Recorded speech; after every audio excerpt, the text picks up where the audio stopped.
मंदाकिनी आहेत का इथे? ऐकायला जाते त्यांना. नाही, मला मंदाकिनी गंधेंचं अतिशय कौतुक करावं वाटतंय. त्यांनी जी माझी गप्पा गोष्टीची वेळ ठेवली ना, ही कुठल्याही शाळेमध्ये पीटीच्या वर्गासारखी ठेवली आहे. आधी शास्त्रीय अभ्यास झाला, नंतर शास्त्रीय अभ्यास होणार आहे, मधात रिक्रिएशन करता दत्ता काका आहे. आता ज्या कृष्णाच्या मंदिरात आपण आहोत तो किती रसिक आहे, आनंद लहरी, सौंदर्य लहरी असा आमचा कृष्ण आहे. हा, तो दीड पायावर उभा असून सुद्धा प्रसन्न आहे. आणि शामराव देशपांडे 2 पाय असून सुद्धा दीड पायावर उभा राहण्याचा प्रयत्न करतात. तर गोंदवलेकर महाराजांना प्रश्न विचारला की महाराज आपण राहता कुठे? एका चांगल्या सत्शिष्याने प्रश्न विचारला तेव्हा त्यांनी सांगितलं की मी राहतच नाही, अशी जागा नाही, त्यामुळे मी राहतो कुठे सांगणं कठीण आहे. शामराव सारखा त्यांचा सत्शिष्य होता. तो म्हणजे तुमचा प्रश्न बरोबर आहे म्हणे, परंतु आम्हाला उत्तर समजेल इतक्या सोप्या शब्दात सांगता येईल का? ते म्हणाले तुमच्या हास्यात माझी वस्ती आहे आणि क्षणभर थांबली असा अर्थ मी तुमच्याजवळ किती असावं हे तुमच्या हातात आहे. मग जमेल का आपल्याला हसायला? माझं एक स्वप्न आहे की हसणाऱ्या बाया आणि रडणारे माणसं पाहायची माझी इच्छा आहे. मला वाटतं या जन्मात शक्य नाही आहे. दुसरं काय, आमचे पंडित काका परीक्षक असल्यामुळे पेपर न दिसताना ते मला पास करतील. बरोबर आहे गुरुजी? परीक्षक गेले की विद्यार्थ्यांना आनंद होतो, बहुतेक नाही आहेत. आता प्रथम मंदाकिनी गंधेंबद्दल मी सांगतो. स्वामी चिन्मयानंदांचं एक चरित्र प्रसिद्ध झालं. त्याच्या प्रस्तावनेत त्यांनी अशी वाक्य टाकली आहेत त्यांच्या एका शिष्याने की स्वामी चिन्मयानंद जेव्हा स्वर्गलोकी गेले तेव्हा श्रीकृष्ण परमात्मा गेटच्या बाहेर आला आणि म्हणे वेलकम टू स्वर्गा. अरे आश्चर्य वाटलं की कृष्ण म्हणे वेलकम टू स्वर्गा. मग श्रीकृष्ण काय म्हणाला की माझ्यापेक्षा तू मोठं कार्य केलेलं आहे. ते म्हणे कसं काय? मी म्हणे फक्त एका अर्जुनाला भगवद्गीता सांगितली, तू अनेक अर्जुन करून त्यांना भगवद्गीता सांगितली. हे त्याचं वैशिष्ट्य आहे. तसं मंदाकिनी गंधेंनी जोपासलं आणि माझ्यासारख्या क्षुद्र माणसाला अर्जुन बनवण्याचा प्रयत्न केला. हसायचं असेल तर आता हास्य कोणीच एनर्जी आहे, शक्ती आहे आणि ती लोपायला लागलेली असल्यामुळे आपण थोडं हसायला पाहिजे. हसा का? थोडंसं हसा ना. हसत नाही लोक. त्याच्याकरता 2 विनोदी गोष्टी सांगतो. कृष्ण परमात्मा म्हणजे ठॅ, बरोबर आहे. नंबर 1 म्हणजे महाराज म्हणाले परीक्षेत नापास व्हायचं असेल तर 0 मार्काने नापास व्हा. म्हणजे बसवतात कशाला 2-3 मिनिटं, नाही का? नाहीतरी नापास होणार आहे. तसं ठ्यामध्ये आमच्यात एक आचार्य आत्रे होते. नाव ऐकलं असेल जुन्या पिढीच्या लोकांनी. ठ्या मनुष्य. ते मोठे राजकारणी होते. तेव्हा ते ज्या बिल्डिंगमध्ये राहायचे शिवतीर्थेला, त्यांच्याजवळ एक शेळी मरून गेली. शेळीचा वास चांगला असतो चांगला नसतो. काय व्यासपीठावर बसल्यानंतर काही बोलता येते म्हणून ते उभे राहून बोलतात. तर ती शेळीचा घाण वास यायला लागला. तेव्हा त्यांनी मुंबई म्युन्सिपल कमिशनरला फोन केला की शेळीची घाण येऊन राहिली आहे, डिस्पोज ऑफ करा. तर ते कमिशनर असं म्हणाले की तुम्ही सगळी जगाची घाण काढता, त्या शेळीची घाण विशेष काय? त्यामुळे तसं नाहीये म्हणे. मुंबईच्या रिवाजाप्रमाणे नातेवाईकांना पहिल्यांदा कळवावं लागते म्हणून. आता पुढे राहिलंय का? थोडं हसा, प्रसन्नता आहे. तर मला असं वाटतंय मला तुम्हाला 10 गोष्टी सांगण्याचा मोह झालेला आहे. पण त्या 10 गोष्टी मनोरंजनाकरता नाही आहेत हे नंतर लक्षात येईल. त्या आपल्या जीवनाला संदर्भित गोष्टी आहेत. इकडे लक्ष देऊन या गोष्टी आहे का? पहिली गोष्ट अशी आहे की एक मोठं म्हणजे एक समुद्र किनारा होता. त्याच्याजवळ एक मोठी बिल्डिंग होती. त्या बिल्डिंगला आग लागली. त्याला इंग्रजीमध्ये फायर म्हणतात. ऐकू येतं तुम्हाला? फायर. खूप प्रचंड आग लागली. तर एक माधुरी जोशी सारखी एक चिमणी असा सुरू होते. त्यांना राग येत नाही, तुम्हाला का राग येतो? ती चिमणी त्या समुद्र किनाऱ्यावरती जायची. तिच्या चोचीमध्ये एक थेंब पाणी घ्यायची आणि त्या लागलेल्या बिल्डिंग वरती टाकायची. पुन्हा जायची, पुन्हा ती चिमणी टाकायची. तर त्या चिमणीला असं विचारलं की चिमणी तोंड तुझं किती लहान, त्याच्यात पाणी किती थेंबर पडणार, एवढी प्रचंड आग लागलेली आहे, ती विझणार का? तेव्हा चिमणी म्हणे तसं नाही नाही नाही, मला एका गोष्टीचं समाधान पाहिजे की मी लावणाऱ्यांमध्ये नसून विझवणाऱ्यामध्ये आहे. असं जमेल का आपल्याला? आपण कोणाकडे पाहुणे गेल्यानंतर जरी आपल्याला माहिती आहे सुनबाई घरात असून सासूबाईला 2 वेळा स्वयंपाक करावा लागतो, हे न विचारता आपल्या हातात आहे. म्हणजे तुम्हाला काय आठवलं? कारण माझ्या या सासूबाईंच्या 3 कल्पना आहेत, कलियुगातली, द्वापार युगातली, सत्ययुगातली. सत्ययुगातल्या सासूबाईला स्वयंपाक करावा लागत नाही शामराव. द्वापार युगातला संध्याकाळी करावा लागतो, जो कमी करावा लागतो. आणि कलियुगातल्या सासूला 2 वेळा स्वयंपाक करावा लागतो, सुनबाई बँकेत नोकरी करत नसताना सुद्धा. मग मी म्हणतो असं लोक चिडचिड करतात ना आपल्याला, का तुमच्याकडे सुनबाई असून 2 वेळा स्वयंपाक करावा लागतात. मला दत्ता काकांनी असं सांगितलंय की सकाळी मी रामदेव बाबाची कॅसेट ऐकते, त्यामुळे माझ्यात एक ऊर्जा तयार होते, एक तर तुमची बिल्डिंग पाडेल किंवा स्वयंपाक करेल. अरे पळती भूमिका घ्यायची तर मस्त कार्य घेत, हसत राहा, प्रसन्न राहा. लक्षात आलं का? हम किसी से कम नाही असं लोकांना सांगा, म्हणजे तुमच्याकडे येणारच नाही. तर दत्ता काका तर नवीन सांगतात, लोकांना सांगावं मला लिप्रेसी झालेली आहे आणि बाबा आमची सध्या इथे नाहीये, येणं टाळतील काय शामराव? तर पहिल्या गोष्टीचा माझ्या मनावर असा परिणाम झालेला आहे की आपण छोटं कार्य करतो किंवा मोठं कार्य करतो महत्वाचं नसून फायदेशीर कर्तव्य करतो हे महत्वाचं आहे. काय पप्पू पटलं की नाही?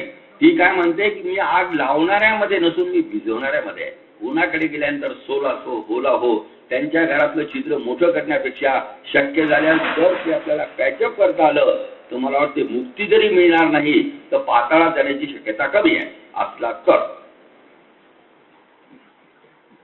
म्हणून अकबराने बिरबलाला प्रश्न विचारला, हे बिरबल तुला सोन्याची कात्री पाहिजे का लोखंडाची सुई पाहिजे? आणि तेव्हा सोन्याचा भाव 20,000 रुपयापेक्षा जास्त होता असं म्हणतात.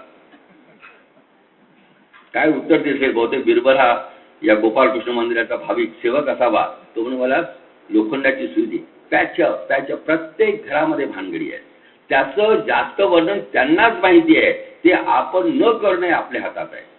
गोंधळकर महाराजांचं वाक्य आहे की गावात थंडी पडल्यानंतर वेधशाळेला निरोप घेऊन मागच्या वर्षी या दिवशी केव्हा थंडी पडली होती यापेक्षा अंगात बंडी घालणं हे एकमेव उत्तर आहे.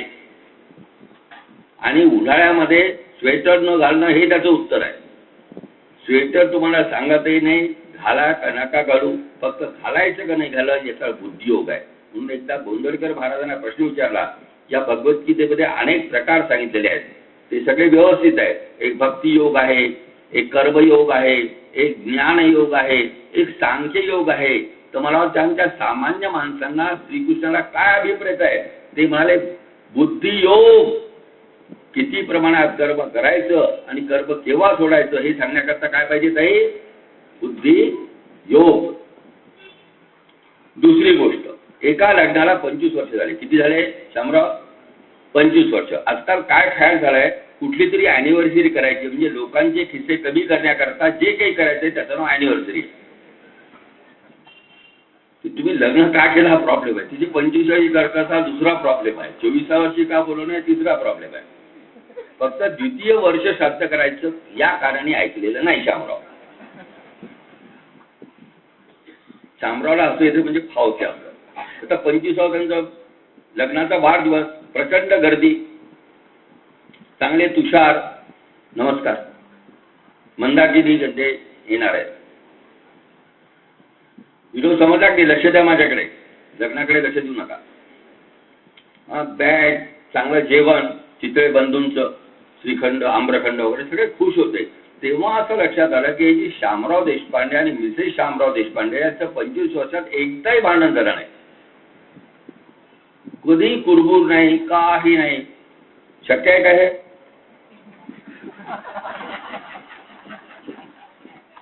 ते पण आम्ही शेजारी राहतो, काही आवाज नाही, काही नाही, अगदी शांत असतात, सौजन्यपूर्ण जीवन या नवरा बायकोचं आहे. तो खरं वाटलं नाही. पण हे जे NDTV 24/7 जे असतात, म्हणजे जी आपली झोप उडवतात ते त्यांना भेटायला गेले. बाबा म्हणे देशपांडे साहेब हे खरं आहे का? ते म्हणे अक्षरशः खरं आहे म्हणे, एकदाही भांडण नाही झालं आपलं तिच्याशी. त्याचं रहस्य काय? फार सोपं आहे. लग्नाच्या दुसऱ्या दिवशी कळलं की ती बहिरी आहे. पण अजूनही मुलींच्या परीक्षेमध्ये हा प्रश्न अजून विचारला जात नाही.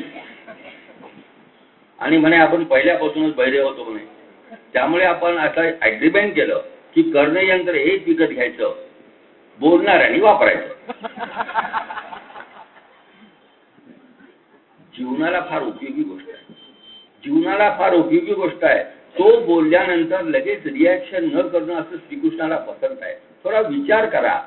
तो आपल्याकरता बोलतो का दुसऱ्याकरता बोलतो याची समीक्षा करा.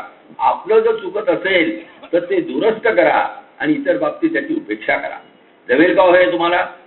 त्याच्याकरता मी एक गोष्ट वाचली होती. एक मिस्टर सिंग नावाचा ग्रस्त 11व्या फ्लोअरवरती उभा होता. मिस्टर सिंग 11वा फ्लोअर माहिती ना बिल्डिंगचा. तेव्हा तो असा मस्त असताना त्यांनी कोणीतरी त्याच्या कानात सांगितलं की तुमच्या मुलीच्या थोबाडात कोणीतरी मारत आहे.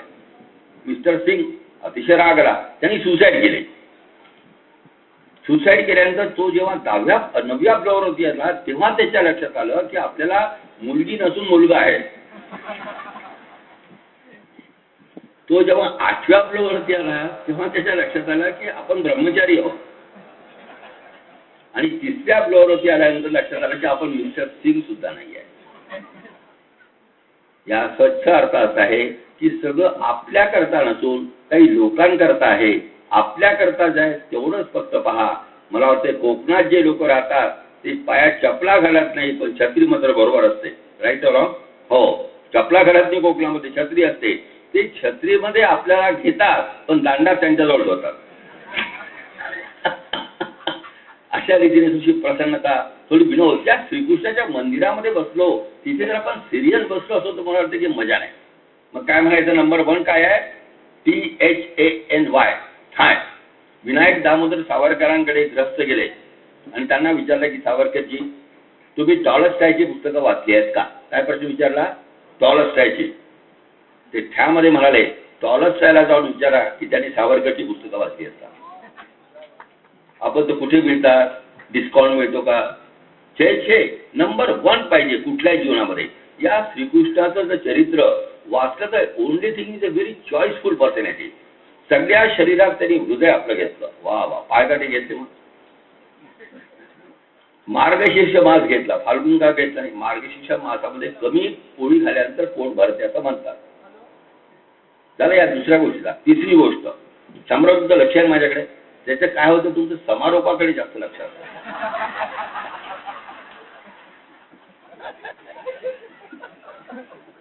आणि जे मी सांगितलं ते सांगून देते प्लीज. मला तिसरा कान नसल्यामुळे.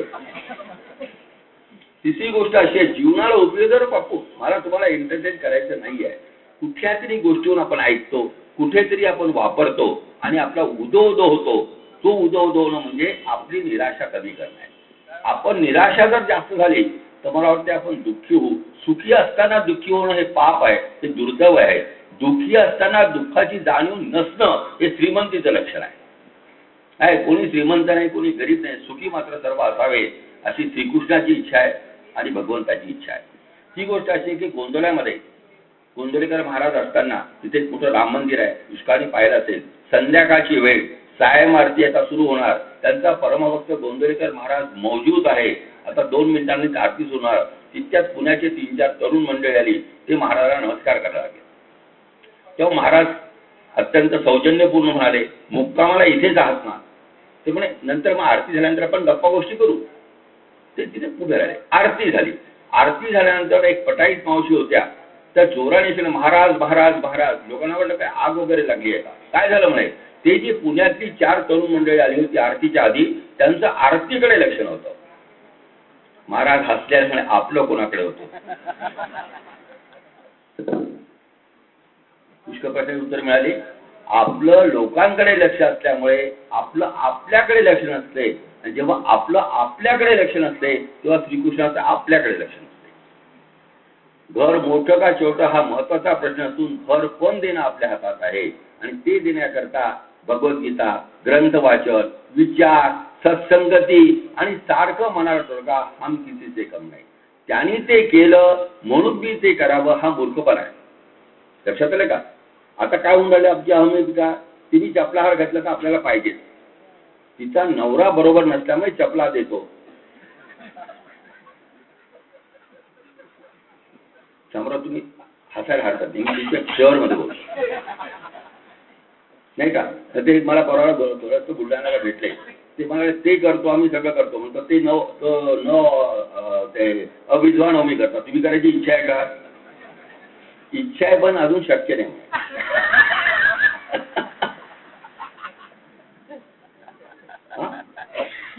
चौथी गोष्ट, आपण निराश का होतो? गोंदवलेकर महाराज म्हणाले, या जगाची रीतच आहे. तुमचा लोक मत्सर करणार आहे हे तुम्हाला नंतर कळते. हळू सांगतो, तुम्ही सुद्धा मत्सर करता ते येऊन सांगतात. बरोबर आहे का? हा जगाची रीतच आहे. कोणी मोठा झाल्यानंतर चार गोष्टी लोक बोलतीलच. जेव्हा शामराव देशपांडे बँकेत असताना लक्षात आलं का, फॅमध्ये चालायचे.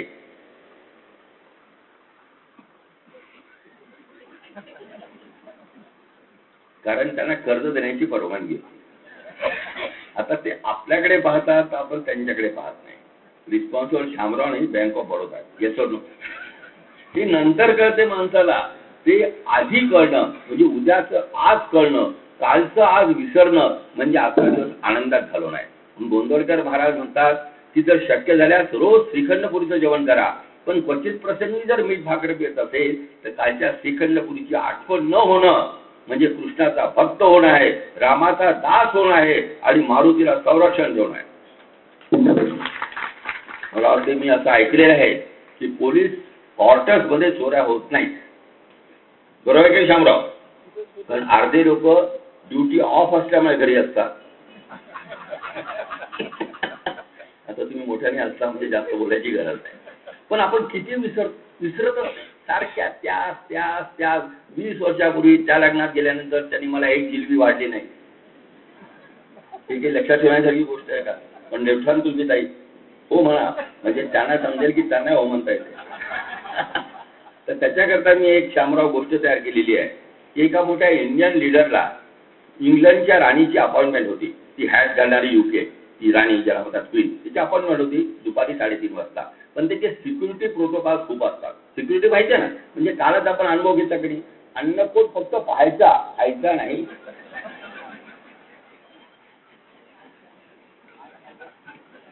ही कालची आचारसंहिता होती. ही आचारसंहिताच आहे ना. हा हो म्हणतात ते. नुसतं पाहून काय फायदा आहे? तो दाखवू नका ना आम्हाला. असू द्या. मग ते सकाळी त्यांनी सांगितलं, त्यामुळे तुम्ही अपॉइंटमेंट तर तुम्हाला उद्या दिली आहे क्वीननी 3:30 वाजता आणि ते जंटली बदलणार आहे. पण प्रश्न असा आहे म्हणे, तुम्ही चांगले आहेत पण तुम्ही फार डरते दिसता म्हणे, घाणेरडे समजते ना. त्यामुळे आमचं काय, अमरावतीच्या लोकांची एक विशिष्ट पद्धत आहे म्हणे की आम्ही रोज बूट पॉलिश रोज करतो, पण पायमोजे मात्र अमावस्येच्या दुसरी धुतो.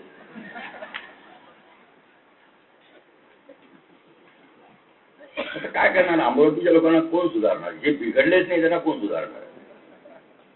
मी अजून 2 दिवस असल्यामुळे मी तुमच्याबद्दल तसं फारसं चांगलंच बोलेन.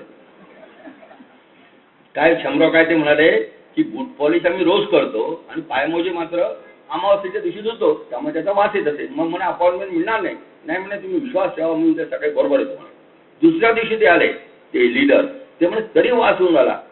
अरे म्हणे बुटाची किंमत 10,000 रुपये, 2 लाखाचे पायमोजे घेतले म्हणे. पहा खालचे पायामध्ये त्याचं रिसीट दाखवतो म्हणे आणि तुमचा विश्वास बसणार नाही, त्यामुळे कालचे पायमोजे खिशात घालून आलो. ते कृपया असं आपण करू नका. त्याच्या लक्षात नाही आहे, आपण त्याच्या लक्षात आणून देतो, त्यामुळे तो विसरत नाही आहे. तर 2 हातांनी टाळ्या वाजते हे जर आपण समजलं तर काही सुनेची चूक आहे, काही सासूची चूक आहे. आणि सासू सुद्धा एकदम सासू झाली नाही, वाया सुनबाई झाली असावी. बरोबर आहे? तुम्ही अशा टाळ्या का, तुमच्या घरचा अनुभव आहे का?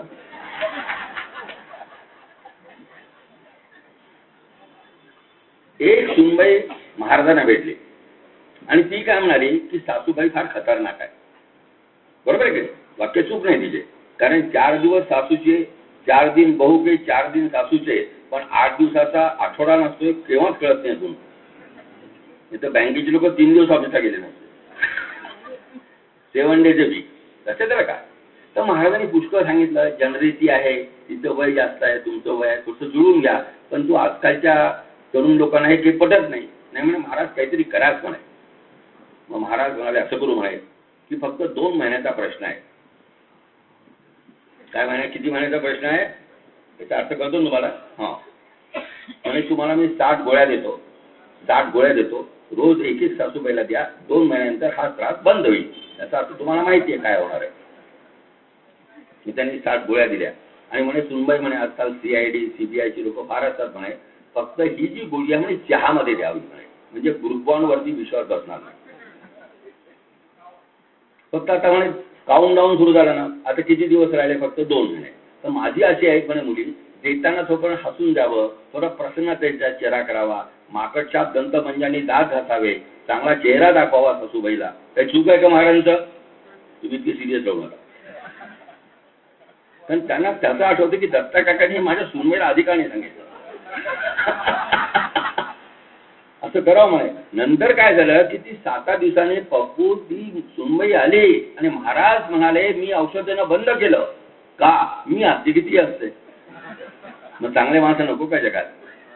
मला वाटते 2 हातांनी टाळी वाजते हे अंतर्गणित जर आपण समजलं तर आपण त्यांना त्रास देतो आणि ते आपल्याला त्रास देतात, त्यापेक्षा त्रास आपण करून घेतो, हे त्याचं उत्तर आहे. आता तुम्ही 42 डिग्री टेम्परेचरमध्ये जर जात असाल आणि जर तुम्हाला लू झाला तर सूर्याची रिस्पॉन्सिबिलिटी नाही, तुम्ही छत्री हातात घेतली नाही, तुमची चूक आहे. किंवा तुमचे काही मित्र असतील अमेरिकेमध्ये, ते 60,000चं जर स्वेटर आणत असतील तर जर तुम्ही अमरावतीत घातलं तर तुमचा पुन्हा BP वाढेल आणि ते -30 डिग्री टेम्परेचर करताय. लक्षात राहा तुमच्या गोष्टी. मला तुम्हाला सांगायचं नाही, फक्त आपण दोघं मिळून माझी चूक तुम्ही सांगा, तुमची चूक सांगायचा मी प्रयत्न करेन, आणि जेव्हा या उत्सवाची समाप्ती होईल तर आमची सुनबाई म्हणेल गोपाळकृष्णाची विद्यार्थी झाले, मंदिराची विद्या. आपलं काहीतरी वजन तर वाढू द्या ना. किती दिवस खाली मान घालणार, कशा करता? केस असून सुद्धा मी टोपी घालतो हो.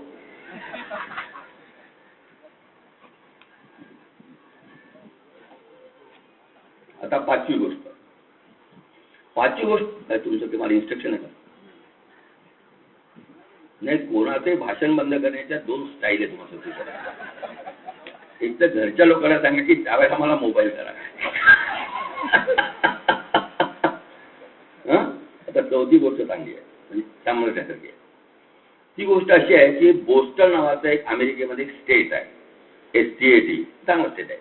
तिथे एक फार मोठा झू आहे, झेडोझू, म्हणजे मोठं प्राणी संग्रहालय आहे. तिथली उंट आणि तिची मुलगी उंटीन या दोघांचा संवाद आहे, पण तो आपल्याला उपयोगी म्हणून मी सांगतो, तरी व्हेटरीचा काही डॉक्टर नाही.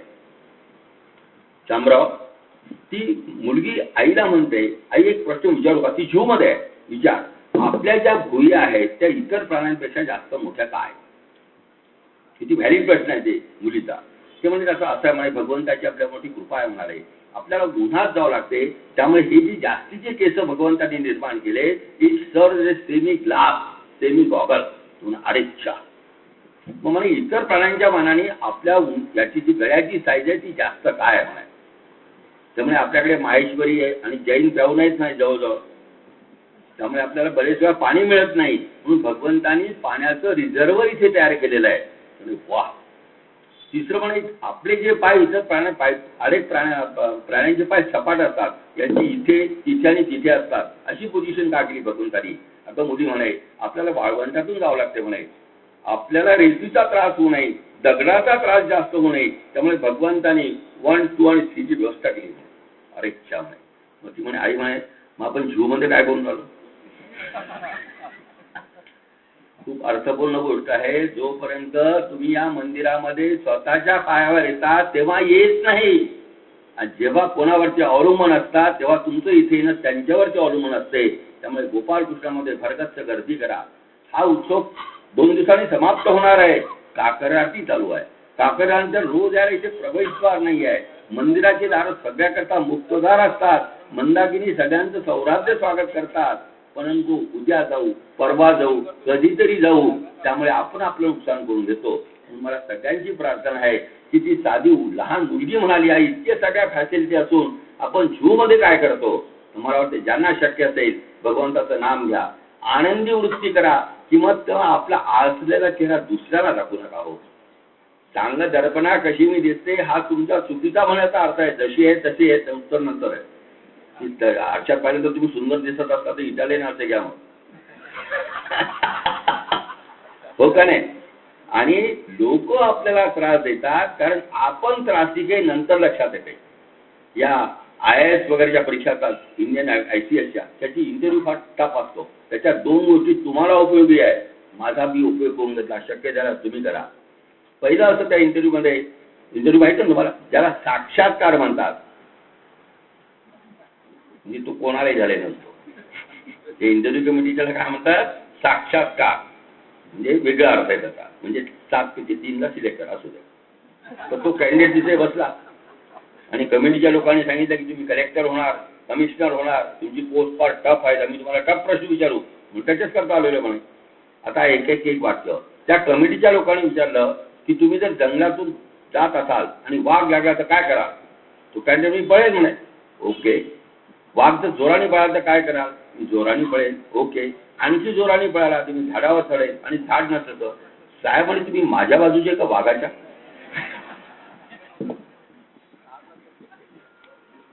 खूप अर्थपूर्ण आहे. लक्षात ठेवा, ही गोष्ट साधी नाही आहे. तो कॅन्डिडेट काय म्हणतो त्या कमिटीला की सगळं तुम्ही वाघाच्या फेवरेमध्ये सांगता, याचा तुम्ही वाघाच्या साईडमध्ये आहे. सरळ लोक येऊन सांगतात त्याचं असं आहे, त्याचं तसं आहे, आणि आपण पदर मोकळा करतो आणि ऐकतो. माझ्यासारखा मनुष्य म्हणतो हिंमत असेल तर त्याला सांगा आणि हिंमत नसेल तर सांगण्यासारखं नाही आहे. वाक्य समजलं शामराव. म्हणजे मी तर अशा ट्रिक्स केल्या आहेत.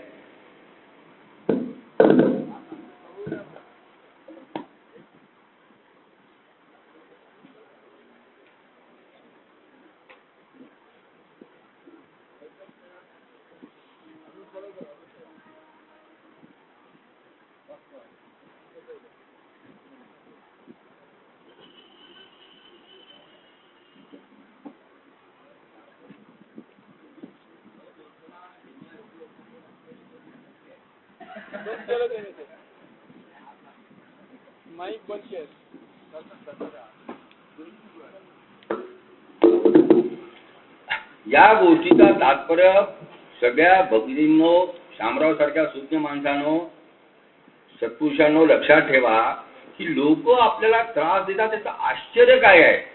आपण त्रास करून करतोय आपलं दुर्दैव आहे. जेव्हा आपण भाजी विकत घ्यायला जातो तेव्हा त्या भाजीवाल्यालाही प्रॉफिट पाहिजे असतो, आपल्यालाही लॉस नको असतो. जे होते ते फक्त साक्षीत्वाने बाळा परमार्थ आहे.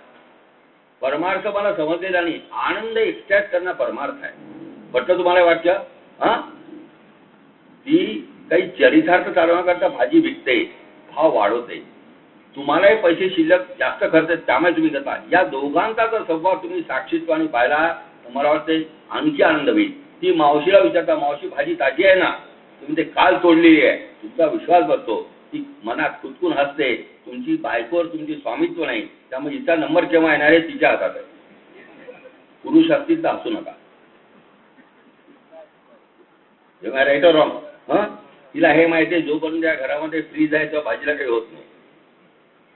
दुसरी गोष्ट अशी आहे की ते जे ICSचा इंटरव्ह्यू असतो तेव्हा एका बंद म्हणजे खोलीमध्ये त्या कॅन्डिडेटला पाठवतात. ती जी घाणेरडी शेळी असते, 10 मिनिटं त्या कॅन्डिडेटला तिथे बसवतात आणि बाहेर आल्यानंतर त्याच्या चेहऱ्याकडे पाहतात. कृत्रिम जरी हास्य असलं तर सिलेक्शनची स्कोप जास्त आहे. बरोबर आहे. आणि कलेक्टरला वगैरे जावं लागतं ना मेलेले वास्त्र वगैरे पाहण्याकरता. तसा एक कॅन्डिडेट तिथे गेला आणि 1 मिनिटामध्ये शेळी बाहेर पडली. असं आपलं होत नसेल का.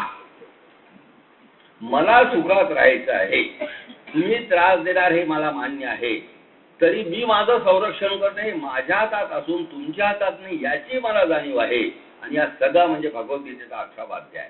लोक त्रास देतात विशेष काही नाही. तुम्ही लोकांना त्रास देता, त्याच्यातून संरक्षण कसं करायचं, मी वाचन करायचं का नाही, मी मनन करायचं का नाही, हे जर आपण केलं तर मला वाटते मंदाकिनी गंधेंना आनंद होईल, या सगळ्या कार्यकर्त्यांना आनंद होईल. हे सगळे लोक घरामध्ये आनंदात किती आहे, इथे आनंदात राहणं महत्वाचं नाहीच आहे.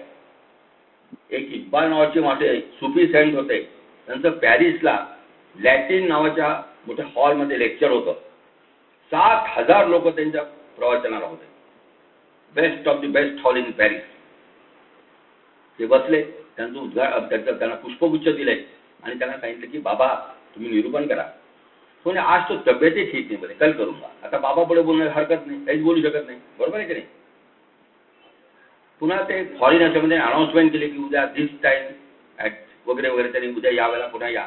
दुसऱ्या दिवशी 3,000 लोक आले शामराव. पुन्हा बाबांना विनंती केली की बाबा आपण प्रवचन करा. आज तो बोले बूढ़े ने बोले कल करूंगा. तर बाबा पुढे बोलता येत नाही. पुन्हा त्यांनी शामरावने अनाउन्समेंट केली उद्या दिस टाइमला पुन्हा अनाउन्समेंट. तिसऱ्या दिवशी 85 लोक आले. बाबांनी इलेक्ट्रिफाईंग निरूपण केलं. त्यांच्या तोंडानं वधून घेतलं की सुनबाई जरी तुमची मुलगी नसली तरी कोणाची तरी मुलगी आहे. ते त्यांनी सांगितलं, बरं मी नाही सांगायचं. एकदम सार असार एकदम चार झाले. मग बाबांना विचारलं, बाबा पहिल्या दिवशी आपण का निरूपण नाही केलं, दुसऱ्या दिवशी निरूपण का नाही केलं? म्हणजे पहिल्या दिवशी लोक हॉल पाहायला आले होते, दुसऱ्या दिवशी मला पाहायला आले होते. जेव्हा ऐकायला आलं असं लक्षात आलं तर सांगायला लक्षात आलं. एक्सटेंडेड गोपालकृष्ण मंदिर म्हणजे तुमचे घर आहे. पुढे जव्हारपेठ असेल, आंबापेठ असेल, आमकत असेल, ते भगवंताला महाराज तुम्ही इथे शिस्तीमध्ये आहेत. विशेष काय डिसिप्लिन आहे, टेम्पल डिसिप्लिन आहे. पण तुम्ही घरी जाऊन पहा, मी सुद्धा सुनबाई होते, हो का नाही? मोठ्याने हो म्हणू नका, मग लोकांना तुमचा आवाज कळतो. हा बरोबर आहे. पाचवी गोष्ट, प्रवचनकार कसे असावे. मी नाही म्हणून सांगतो, पण त्यांच्याबद्दल आदराने सांगतो. एक मस्त होते श्रीराम जयराम जयराम, मस्त. त्यांनी ते राजापेठ नावाचं काहीतरी अमरावतीमध्ये, म्हणजे रिटायर्ड LLB लोकांचं काहीतरी वस्ती म्हणतात तिथे, म्हणजे संडे बॅरिस्टर, बरोबर ना. तर त्या लोकांनी त्यांचं मोठं निरूपण ठेवलं. ते बाबा आले, मस्त मस्त मस्त होते तुमच्यासाठी, पांढरी टोपी आणि खरं बोलता.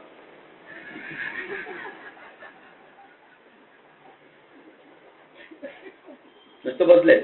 एक चिठ्ठ्याले श्रोत्यांमधला, या धर्माबद्दल काही सांगा.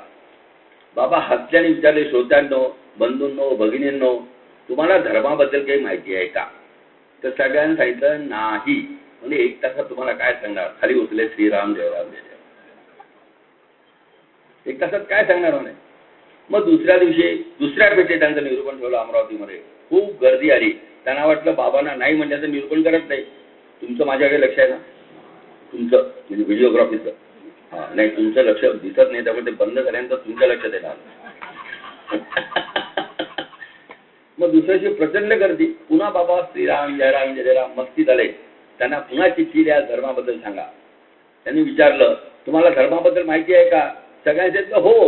म्हणून ज्यांना माहिती एक तासात अधिक काय सांगणार आहे? पुन्हा श्रीराम जयराम जयराम. अमरावतीचे लोक फार हुशार आहे. त्यांनी सांगितलं नाही म्हटलं तरी बाबा प्रवचन करत नाही, हो म्हटलं तरी 50-50 किट काय. तिसऱ्या ह्याच्यात प्रवचन झालं तिथं. पुन्हा चिठ्ठी धर्माबद्दल सांगा. आणि विचारलं धर्माबद्दल माहिती आहे का? अर्धे लोक हो म्हणाले, अर्धे लोक नाही म्हणाले. मग ज्यांना माहिती त्यांना सांगा म्हणे. पुन्हा श्रीराम जयराम जय राम. सारांश म्हणजे आपण मजेत राहा. मला जर प्रश्न विचारा तुमची सुनबाई कशी आहे, तिच्या आईला विचारा, ती चांगलं सांगणार नाही. साहेब कशी आहे, त्याच्या साहेबाला विचारा, किती सुंदर आहे. म्हणून हे जे पोलीसवाले लोक असतात, ट्रॅफिकवाले, 2 हाताने 4 लेन ते कंट्रोल करतात. शामराव असं आणि असं आपल्याला करता येईल का? जर तुम्हाला सुखात राहायचं असेल तर. आणि इतक्या ट्रॅफिक सिग्नल मध्ये सुद्धा फार क्वचित पोलिसला ऍक्सिडेंट होतो. लक्षात आलं का? म्हणजे याचा अर्थ असा आपल्याला आनंद राहायचं. आमचे गोंदवलेकर महाराज जे परमभक्त होते, परमपूजनीय तात्यासाहेब केतकर, त्यांचा माझ्या जीवनावर कसा परिणाम झाला. ते मिलिटरी अकाउंट मध्ये नोकरी होती. Government of India, sorry government, British government. 47 साली रिटायर झाले. कुलाब्याला राहायचे. मुंबईला तर अर्ध तो भरम जावं लागते. त्यांना 1 तारखेला पगार मिळायचा. तो पगार मिळाल्यानंतर त्याचा नमस्कार करायचे आणि गोंदवलेकर महाराजांच्या पादुकांना द्यायचे. महाराजांना अमर करते. तेव्हा त्यांच्या एका मित्राने विचारलं, हे तुमच्या कष्टाचे पैसे आहेत, तुमच्या त्रासाचे पैसे आहेत, तुम्हाला दिलेल्या शिव्याचे पैसे आहेत, मग या स्वारीला का देता? प्रश्न बरोबर आहे. ते थोडे हसले आणि म्हणाले, मी फारसा शिकलेलो नाही, त्या मनाने पगार मोठा आहे. असं सगळ्यांना म्हणता येईल शामराव. MBA नंतर MBF महत्वाचं आहे. MBF नंतर जवाहरलाल नेहरू युनिव्हर्सिटी महत्वाची आहे. त्याच्यानंतर ऑक्सफर्ड युनिव्हर्सिटी महत्वाची आहे. बरं आहे ना? काय म्हणाले, मी फारसा शिकलो नाही, त्या मनाने पगार मोठा आहे. अहमपणा कमी जाण्याचं हे उत्तम उदाहरण आहे. आपला पगार मोठा लोकांना दिसतो, त्यामुळे त्यांची तिरपी नजर आपल्याकडे येते. इन्कम टॅक्स वाल्याची सरळ नजर आपल्याकडे येते. मनाने पगार मोठा करा. नंतर क्षणभर थांबले, आपल्या पत्नीकडे बोट दिलं, मुलाकडे बोट दिलं, घराकडे बोट दिलं, हा जो सगळा मजेत खर्च चालू आहे हा या पगारातून होत नाही अशी माझी खात्री आहे. त्यामुळे जो चालवतो त्याला मी मदत करतो. बायको तुमच्याशी जास्त बोलत नाही हे लोकांना सांगण्यापेक्षा ती PhD करून राहिली आहे बॉटनी आणि इकॉनॉमी टुगेदर. तुम्ही तुमचं वर्तन करता. मला वाटतं भागवताचा 2 गोष्टी तुम्हाला सांगतो, म्हणजे आज 4 राहिल्यात माझ्या. भागवताचा मला तर शामराव तुमचं भागवत मी ऐकलं तराळकडकडे, माझी खुर्ची उन्हात तुम्ही थंडीमध्ये, हे तराळकडचं वैशिष्ट्य आहे. आणि आम्ही त्यांचे महाराज असं ते म्हणतात. फार त्रास झाला तुम्हाला फॅन असं द्या. तर गोंदवलेकर महाराजांना प्रश्न विचारला, त्या द्रौपदीचं वस्त्रहरण झालं होतं का? काय प्रश्न विचारला? व्हॅलिड प्रश्न. महाराज म्हणाले त्या प्रश्नाचं उत्तर देणं फारसं कठीण नाही, पण तुमचं जे वस्त्रहरण होऊन राहिलंय मायनस कृष्णा, त्याचा विचार कधी केला का? तुम्हीच म्हणता की माझी बायको चांगली नाही. 19 मुलींना रिजेक्ट करून तुम्ही केलं म्हणजे तुमची सिलेक्शन प्रोसेस चुकीची आहे. नाही तर तुम्हाला मेंटल हॉस्पिटल ऍडमिट करायला पाहिजे. काय शामराव बरोबर आहे की नाही? तुम्हाला बँक ऑफ इंडिया कोणी बोलावलं नव्हतं. तुम्ही हसू नका, अजून ऍडमिट व्हायचे आहे. असं खुदखुद हसायचं, रम्य जेवण करायचं. जेवताना सुद्धा बदनी कवळ घेताना त्याचा अर्थ समजून घ्या. लक्षात आला? अरे किती लोकांना जेवायला मिळत नाही. त्या मेळघाटच्या घाटामध्ये जेव्हा टीव्हीवर दाखवतात तेव्हा डोळे आपले बंद करावे लागतात. किती फकाट चेहरे. त्या शेगावला गेल्यानंतर एक पोळी थोडी भाकरी, अरे भात मस्त वाटतो कधी. आमच्याकडे एवढा डोंगर असतो भाताचा, पण बायको आवडत नसल्यामुळे. किती खरं सांगू शामराव. आणि आपल्यापेक्षा लोक हुशार असतात हे नंतर कळते. तर ते चतुर आहेत, आपणही चतुर आहे. आनंदाची भूक लागणं आवश्यक आहे. ही गोष्ट अशी आहे की अमेरिकेमध्ये महाराजांच्या बाकीने आपल्याला आनंदाची नडच नाही. लोकांची वाईट बातमी ऐकण्याकरता चौफेर कान तयार असतात. तिचा डायव्हर्स झाला काय, तिथं चांगला सगळं चालतेच आहे. अरे वा, काय पप्पू कशी अगदी डायव्हर्स आहे. तुम्हाला माहिती आहे का त्याच्यानंतर अकोल्या सुनीचं काय झालं, अभ्यास, आणि डॉक्टरांचं चांगला चालतेच आहे. अरे काय समजलं. आपण सगळे घाणीचे हे. रामकृष्ण परमहंस गोष्ट सांगायचे की 2 कोळणी होत्या. चांदूर बाजार नावाचं ते गाव होतं. तिथे त्यांनी मासे विकायला आले. काही मासे फारसे विकल्या गेले नाही, अर्धे राहिले. आणि रात्रीची वेळ, संध्याकाळचं वाट पाहिली विक्रीची, पण मासे काही विकल्या गेले नाही. संध्याकाळी 8 वाजताची वेळ, घर 6 किलोमीटरवरती, अंधारी रात्र. त्या 2 बायांमध्ये कुजबूज झाली. आता याच गावात राहावं, थोडे पैसे होते का गावी जावं. शामराव लक्षात द्या तुम्ही, माझं माहिती आहे तुमचं घड्याळाकडे लक्ष आहे मला माहिती आहे, पण मी उशीर लावणार नाही तुम्हाला सांगून देतो. आता माझा असा प्रश्न आहे की त्या 2 बाया, जनरली पुरुष लोक कोणाकडे राहतात रात्रीच्या वेळेला, हो का नाही? खरं सांगा पटकन. बाया मात्र नाही म्हणतात, हो का नाही? त्याचं कारण मग स्वयंपाक करावा लागतो हो. मग आता असं खरं जाऊ का नाही, तर मग मध्ये राहूच तिथे त्रास होता. मग आता राहायचो कुठे? मग त्यांनी असं एक पोक्त शामराव सारखा एक सज्जन ग्रस्त पाहिला. आम्ही राहाव का? हो म्हणे, राहा म्हणे, काकू आहे तिथे, जेवणाची व्यवस्था आहे. पण रामकृष्ण म्हणे ते जे होतं, आणि त्यामुळे लवकर सकाळी जायचं, ते होतं चांगल्या सुगंधी फुलाच्या दुकानाचं माला. लक्षात आलं? तुम्हाला लवकर जायचं तर तुम्ही इथे झोपा पडवीमध्ये, त्याचे फुलं विकले गेले नव्हते. रामकृष्ण फार रसिक ना, इथेच झोपा. त्यांचं जेवण झालं, त्या 2 कोणी झोपल्या. माशाच्या दुर्गंधाची सवय, सुगंधाची सवय नाही, त्यामुळे हिलाही झोपी नाही, तिलाही झोपी ना. त्याची जी सिनियर होती त्यांनी न उरलेल्या माशांवरती पाणी टाकलं आणि झोपा लागल्या. खूप अर्थपूर्ण आहे. सो बी ए चॉईस. चांगल्या गोष्टीचा चॉईस पाहिजे. आपण हुशार आहे पण ते मूर्ख नाही आहे. आणि आनंदाची नट लागा. दुःखापासून दूर व्हा, पण दुःख येणारे लक्षात ठेवा. बुद्धीचा उपयोग करा. स्वेटर आता मी सुद्धा घालू शकतो, पण आता घालण्याने मला त्रास होईल म्हणून स्वेटर कपाटात ठेवा. पण थंडीमध्ये कपाटाला थंडी वाजू नये म्हणून तिथे ठेवण्यापेक्षा अंगात घाला. तुम्हाला असं झालं तर ती गोष्ट अशी आहे की जपानमध्ये एक मोठा वॉरियर होता, मोठा योद्धा. अनफॉर्च्युनेट त्याच्या घरात उंदीर झाले. तो लोकांना मारायचा. राज्य जिंकायचा, पण घरात उंदीर झाले, त्यामुळे बिलो डिग्निटी होती. मग उंदरांना बंदुकीने मारणं त्याला थोडं कठीण गेलं. मग त्याने विचार केला, मग ते शून्य माणसांना म्हणजे उंदीर मारणं फार सोपं आहे, मांजर त्या खोल्यामध्ये टाका, 2-4 खोल्यामध्ये. मांजर आणि उंदरीचं प्रेम आहे 36चं. त्यामुळे पहिली मांजर पाठवली आणि ती फकास चेहऱ्याने 2 मिनिटांनी परत आली. मग दुसऱ्या मांजरीला पाठवलं, ती 4 मिनिटांनी परत आली. आणि मग त्या माधुरी जोशी ज्या बुलढाण्याच्या सुविद्य त्यांना पाठवलं, त्यांनी 4-5 उंदीर बाहेर घेऊन बाहेर आला. मग या 3 मांजराचं सिंडिकेट डिस्कशन झालं. म्हणजे विधवा लोकांचं असं ना की मंगळावर कशी करावी. पहिलीला विचारलं की तुझ्या अपयशाचं कारण काय. ती म्हणे मी मॅनेजमेंटचा खूप अभ्यास केला आहे, पण उंदीरं सुद्धा पुस्तक हुडकताना पुस्तक वाचतात आता असं लक्षात आलं. दुसऱ्या मांजरीला विचारलं तुझं अपयशाचं रहस्य काय, तर तिने सांगितलं की मी ऍडव्हान्स स्ट्रॅटेजिक प्लॅनिंग आहे, उंदरांना दिसते म्हणून मला अपयश आलं. तिसऱ्या मांजरीला तुझ्या यशाचं रहस्य काय, मला भूक लागली होती.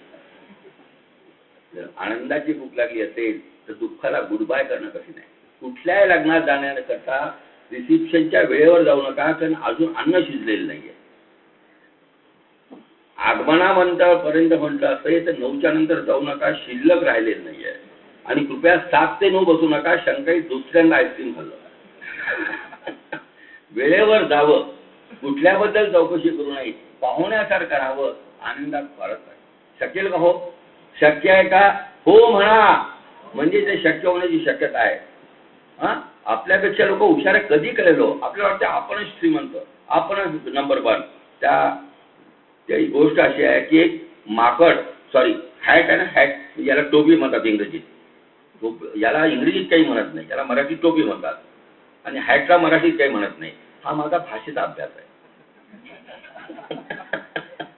तर एक हॅट घातणारा मनुष्य होतो, हॅट विक्री, हॅट समजते ना, हॅट विक्री होणारा, तो त्याने पुष्कळ हॅट विकल्या गेल्या, काही हॅट विकल्या गेल्या नाही, आणि तो झाडाच्या खाली चांदूरबाजार रेल्वेच्या जवळ झोपला. भूक भाकरी खाल्ली, झोप लागली, हॅट घालून झोपली, कारण सवय होती.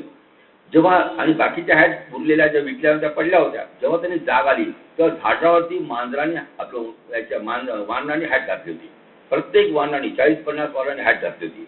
आता माणसाची बोलणं कठीण, आणि माणसाचा पूर्वज जरी वानर असला डार्विन थेअरीप्रमाणे तरी कठीण. विनोद समजला की नाही पप्पू. आता कसं काही काही समजणार, पण त्याला बुद्धी झाली, तो ते अमरावतीचा भक्त असला पाहिजे. त्यांनी अशी हॅट काढली आणि माकडाने कॉपी केलं, त्यांनी हॅट काढली, काम झालं, ते पळून गेले, हॅट उचलली. तो त्याच्या मुलाला सांगायचा असा असा मॅनेजमेंटचा प्रॉब्लेम आला, असं त्याचं सोल्युशन होतं. कर्मधर्म सगळ्यांनी त्याचा तोच व्यवसाय निघाला मुलाचा. अशी सिच्युएशन रिपीट झाली. काही हॅट विकल्या गेल्या होत्या, त्यांनी हॅट घातली, त्यालाही झोप लागली, आणि पाहतो तो 40-50 माकडाने हॅट घातली. वडिलांची आठवण झाली, हॅट काढली तर ते काढे ना, दुसऱ्यांदा आपटली, पुन्हा काढे ना, तिसऱ्यांदा काढली, हा पटला. एक माकडवाला आम्हाला वडील आहेत म्हणे.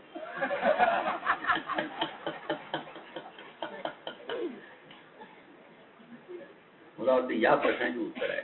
आपल्याला वाटते आपण शहाणा, तो मूर्ख, तसं नाही आहे. प्रमाणात दोन्ही शहाणे आहेत, प्रमाणात दोन्ही स्वातंत्र्य आहे. कारण श्रीमंत माणसंही भगवंताची देणगी आहे, गरीब माणसंही भगवंताची देणगी आहे. श्रीमंतीतला अभिमान क्रॉस करा, गरिबीतला दैन्यपणा क्रॉस करा, म्हणजे सुखात राहण्याचा प्रयास करा. त्याच्यामध्ये मंदिरामध्ये या, थोडंसं सगळ्या वेळेचं भान ठेवा. पुष्कळ गोष्टी ऐकू नका, पानसट सांगू नका. तिचं काय झालं तिला विचारा, त्याचं काय झालं त्याला विचारा, त्यांनी का घर विकलं त्याला विचारा. मला वाटतं किती सोपं उत्तर होईल. माझं स्वतःचं घर नाही तरी मी समाधानात आहे, तुमचं असलं तरी तुम्ही समाधानात आहे. असं जर एकमेका सहाय्य करू, अवघू श्रीमंत, किंवा त्यांनी सांगितलं गोड सुद्धा बोलावे, आनंदात असावे. याला कुठल्याही युनिव्हर्सिटीची गरज नाही, स्टुडंट्स तयार पाहिजे. जेव्हा ते महाभारतात फार मोठा एक प्रश्नचिन्ह झालेला आहे की एकलव्य, अश्वत्थामा आणि अर्जुन हे द्रोणाचार्याचे शिष्य होते, राईट ऑर रॉंग. ते एक दिवशी कंप्लेंट लेटरला द्रोणाचार्याला अच्युतांनी साईन केलं होतं की आम्ही ट्युशन फी बरोबर भरली असून सुद्धा तुम्ही आमच्यापेक्षा एकलव्याला जास्त शिकवलं. तेव्हा द्रोणाचार्य हसले, ते म्हणे तसं नाही, मी तिघांना सारखं शिकलं, तो जास्त शिकून गेला. मला वाटतं मंदिराच्या परिसरात राहणारे लोक जितके भाग्यवान आहेत, दूर राहणारे भाग्यवान आहेत, कारण त्याचं रेडिएशन कुठपर्यंत जाईल त्याला माहित नाही. ते आनंदाचा प्रयत्न करू. लोक करतात म्हणून करण्यापेक्षा आपल्याला जे करायचं ते सोडू नका. महाराजांचं वाक्य नाही की जर नवऱ्याला देव आवडत नसेल तर बायकोला देव आवडला तर तो अनुलंघन होत नाही. वाचन करा. कितीतरी म्हातारे लोक आहेत नुसत्या जांभया देतात, बरं बाहेर हवाही येत नाही. जेवायच्या आधी म्हाताऱ्यांना ढेकळायचं आश्चर्याचं मत होतं, मग जेवतात का? तर महाराज एक गोष्ट सांगायचे की पूर्वी काय 61 करायची पद्धती देतात, तुम्हाला आठवते ना? आता करत नाही तर सगळ्यांच्याच करावं लागतील. मग आता सहस्त्र चंद्रदर्शन करण्याच्या भानगडीत लोक पडले, बरोबर आहे की नाही? तर तेव्हा 61 झाली. 61 झाल्यानंतर जसं LIC नोकरी झाल्यानंतर रिटायरमेंट तुला घड्याळ देतात, ज्याचा कधी उपयोग केला नाही आयुष्यात रिटायर नोकरीत असताना. तुम्हाला का हसवते? LIC बरं का पप्पू? तर त्याला शाल दिली 61 झाल्यानंतर, त्याला ज्ञानेश्वरी दिली. कधी वाचायची सवय नाही ज्ञानेश्वरी, पण त्याचा नातू फार चंड होता. तो काय करायचा की यांनी ती वाचली की मोराचा पीस मागे ठेवायचा, ते पुन्हा पाहिजे मोराचा पीस वाट ठेवायचा. नंतर ते म्हणाले ज्ञानेश्वर महाराजची कमाल आहे, तोच विषय 5-7 वेळा सांगतात म्हणे. मला वाटतं हेच उत्तर आहे. वयाचा फायदा करून घ्या. हो, आपण वयस्क झालेलो नाही, ते काम करण्याकरता आपली आवश्यकता नाही आहे. सुनबाईला म्हणा तू स्वयंपाक कर, मी तुझं कौतुक करेन. जमेल का ताई? आमच्या वेळेला काही झालं नाही. तुमच्या वेळेला कशाच परिस्थिती होती? मी परवा पुण्यात होतो, आम्हाला गोखले नावाचे 92 वर्षाचे ग्रस्त भेटले. ते म्हणाले दत्ता सगळं बिघडलं. म्हटलं बिघडण्यासारखं नाही, तुम्ही सोडले तर. बिघडण्यासारखं काय म्हणलं, आता इथं काही नुकसान झालेच नाही. अरे म्हणे दत्ता तुला माहित नाही म्हणे, आमच्या वेळेला म्हणे 2 रुपयामध्ये 1 पोत काजू यायचे म्हणे. तेव्हा पैसे, मग तुम्ही म्हणतो 1600 रुपये विकत घेतली असेल म्हणतात. अरे पैसे कुठे होते? अरे तेच सांगतो, जेव्हा पैसे असतात तेव्हा काजूची किंमत जास्त असते. पैसे नसतात तेव्हा 1700 रुपये घेऊ शकत नाही. काळ बदललेला नाही, काळाशी अनुरूप तुम्ही राहा. काळ तुमच्या हातात नाही, तो भगवंताच्या हातात आहे, त्याला तुम्ही अनुरूप राहा. त्या अकबरने बिरबलला विचारलं, तुला खाजगी गोष्ट विचारतो म्हणे. काय विचारतो? खाजगी. म्हणे तू तुझ्या बायकोला घाबरतो का? आपण घाबरतो म्हणे, आपणही घाबरतो म्हणे. ही खाजगी गोष्ट झाली. पण तू म्हणे असं नाही म्हणे, अमरावती शहर एवढं मोठं आहे, एखादा मनुष्य असा दिसेल की जो बायकोला घाबरणार नाही, म्हणजे विदूर नाही.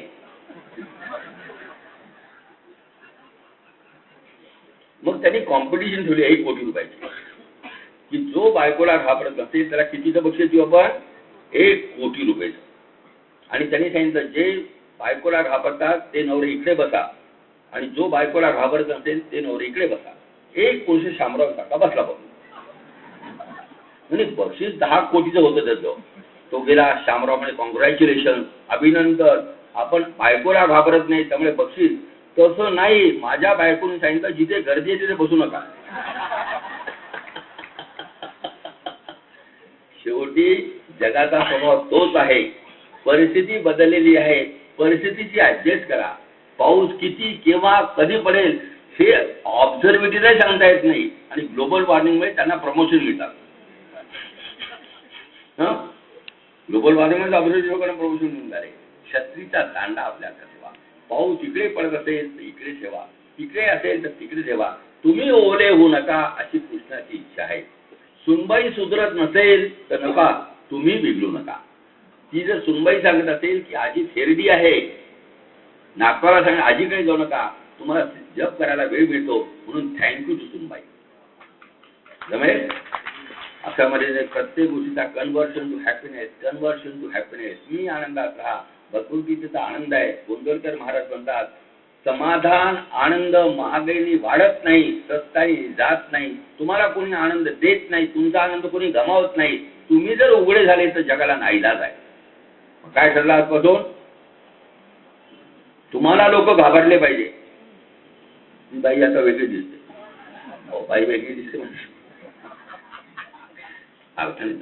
शामरावला तर आतापासून लोक मी घाबरून होतात काय प्रश्न आहे. म्हणजे सांगतो तो शामराव बसले कसे स्टायलिश मध्ये, जीड पायावरती बसले, अटेन्शन इकडे आहे, लक्ष घड्याळाकडे आहे, तसं लक्ष मंदाकिनीकडे आहे.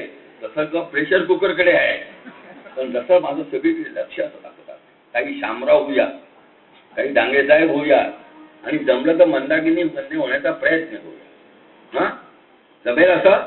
मग काय होईल शेवटी सांगतो, याचा आनंद काय होईल. लहानपणी आपण लोकांना आवडू, लोक आपल्याला कडेवर घेतील, पण लहान मुलं सगळ्यांना आवडतात. तरुणपणी आपण कर्तबगार होऊया. ऑफिसमध्ये साहेब त्रास देतो यापेक्षा माझं काम चांगलं नसल्यामुळे तो त्रास देतो, हे तुमचं विधान पाहिजे. जमेल तुम्हाला, जमेल.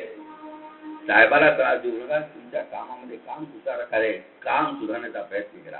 शेजारी तुम्हाला त्रास देत नाही, तो पाहुणे त्याच्याकडे नंतर आजवा तो बोलता, हा तो पाहुण्याला सांगतो नंतर करते. गमतीचं उदाहरण सांगतो. मी इथे माझ्या घरात राहतो, इथे एक देशपांडे नावाचे ग्रस्त राहतात, ते घरी नसतात. एक ॲटोवाला आहे, विचारतो देशपांडे साहेब कुठे गेले. त्याला दोन प्रकारची उत्तर शक्य आहे. एक लोक म्हणतील कुठे गेले माहित नाही, मेले, रांगोळी करत नाही. आता मेल्यानंतर रांगोळी करण्याची वेदासुद्धा पद्धती नसावी, मला वेद माहिती, बरोबर आहे की नाही. कुठे जातात माहित नाही, नवरा बायको वगैरे वगैरे. मला विचारा, देशपांडे साहेब ना बहुतेक ते कीर्तनाला जातात, प्रवचनाला जातात, सत्संगतीला जातात, बहुतेक ते आम्हाला सांगून जातात. आज आम्हीच घरी नसल्यामुळे गोड सदा बोलावे, नम्रपणे सर्व लोक प्रिय व्हावे, हाची सोबत गुरूंचा भक्तीने रघुपती चाळवावे, हा श्लोक आहे. पण मी म्हणतो लोकांचे जर गोड बोललं तर तुमचे न मागता काम करून टाकतील, आणि तुम्ही जर तेड्यात राहिलेले तर तुमचं काम बिघडायला वेळ लावणार नाही. तुम्हाला काम जमवायचं का बदलायचं. हा शेवटची गोष्ट सांगतो की एक तिरंबाजी नावाचं, नेमबाजी त्याला म्हणतात, काय म्हणतात, नेमबाजी, तिरंबाजी, किंवा आपली आता म्हणजे ती सावंत, तेजस्विनी सावंत, ती बंदूक मारते ना ते गोळ्यामध्ये. असा एक राजा शौकीन होता. वर्तुळ त्याच्याबरोबर बिंदू, आठवते की नाही तुम्हाला. ते नेमबाजी म्हणतात त्या मराठीत, तिरंबाजी उर्दूत म्हणतात. त्याचा फार शौकीन होता. तो एका गावामध्ये गेला, बडनेरासारख्या गावामध्ये, राजा बग्गीमध्ये. मोठं वर्तुळ मधात बाण, मोठं वर्तुळ मधात बाण, या घरावर बाण. तर काय एक्सपर्ट नेमबाज असला पाहिजे या गावामध्ये, याला आपण चीफ ऑफ आर्मी करून टाकू. म्हणून त्या गावातल्या लोकांनी विचारलं की इतकं परफेक्ट काम कोण करतो. त्या गावातल्या लोकांनी पागल मनुष्य करतो. अरे इतकं परफेक्ट काम कसं करतो, त्या पागल माणसाला कसं, मी म्हणजे आधी बाण होतो मग वर्तुळ करतो. अरे खूप अर्थ या गोष्टीमध्ये. सक्सेस रेट वाढवा. जर बायकोला कोबीची भाजी चांगली करता येत असेल तर 7 पैकी 5 दिवस कोबीची भाजी आणा शामराव. तुम्ही मुद्दामून आग्रह करता, एकही दिवस आणत नाही, मग बैंगनची भाजी करता, काटे तुमच्या पोटात जातात, आणि नंतर लक्षात आहे की तिच्याकरता ती कोबीची भाजी करूनही घेते. तरी सुरू झाला शामराव, तुम्ही काय करणार आहे. हा असं करता करता थोडं चेहऱ्यावरती प्रसन्नता ठेवा, मलिनता बंद करा, आपलं दुःख लपवण्याचा प्रयत्न करा, आणि तो जे अहमपणाचा सांगतो त्याला डिस्काउंट देण्याचा प्रयत्न करा. कोणी खरं सांगत नाही, अख्खी वेगळं सांगतो, त्याला ॲप्रोप्रिएशन करा, डिसॲप्रोप्रिएशन करा, आणि सांगा मी सगळ्यात आनंदी आहे प्रमाणामध्ये. जर तुमच्याकडे दूधवाला येत असेल आणि त्या दूधवाला सांगितलं की माझ्याकडे 4 किलो दूध पाठव, तो हसेल. आणि भाजी बाजारात गेल्यानंतर मला तुम्ही 2 लिटर कोबी द्या तरी हसेल. दूध घ्यायचं असेल तर लिटरनी घ्यावं लागेल, भाजी घ्यायची असेल तर किलोनी घ्यावं लागेल. लोकांची फार जवळ जाऊ नका, फार दूर राहू नका. ते इथे नाहीत म्हणून खोटं बोलण्याचा प्रयत्न करू नका, असताना खरं ऐकण्याचा प्रयत्न करू नका. अशा रीतीने मला वाटते भगवंतांनी अर्जुनाला भगवद्गीता सांगितली. भीष्माचार्य मौजूद होते, तो श्रीकृष्ण परमात्मा इथे मौजूद आहे. थोडा अर्जुन बनण्याचा प्रयत्न करू, द्रौपदी बनण्याचा प्रयत्न करू. भीष्माचार्य अरेच आहे. अशा रीती मला वाटते श्रीकृष्ण परमात्मा म्हणेल अनेक वर्षानंतर मला माझी मंडळी भेटली, असा त्यांना आनंद देण्याकरता चेहऱ्यावरती हास्य दिखवा और वो मेरा मुरलीवाला का है अशी भाषणा करा.